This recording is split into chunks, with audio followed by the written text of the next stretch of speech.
Exercise, yeah. Ano po? Ito po yung sa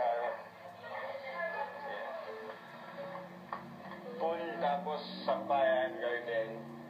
Ito yung activity area niya? Opo, pagka may mga task na may hirap tulad ng mga pencil drawing. Ito po, dyan po yung mga napas, dyan po pumasok si Sandara Park. Dito. Yung mga napasok po dyan.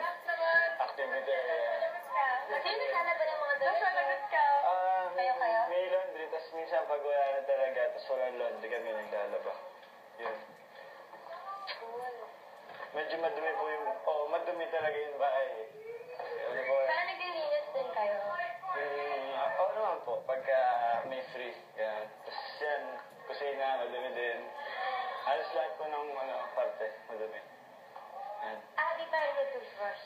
Opo, minsan po dun sa CR, pero malimit na po dyan. Yan, tapos ito po yung girls' bedroom. Yan. Wow! Girls' bedroom. Yan po. Wait, paano nung marami pa kayo? Nung marami po, dikit-dikit po sila, tapos tabi-tabi. Ngayon, ganun na. Sino dito? Wala po dito, parang free nga ata po sa girls. Tapos siksika na po sila din. Yun. Ang kalat. Ang kalat nga po eh. Ito po yung kwarto ng boys. Yan.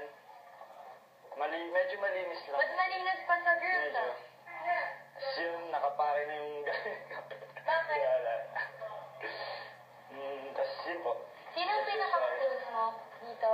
Lumabas na po siya kahapon. Ranty? Oo. Saan po gusto niyo? Tubig gusto niyo po? Okay na, thanks. Alam ko. Sito. Bawal eh. Chips.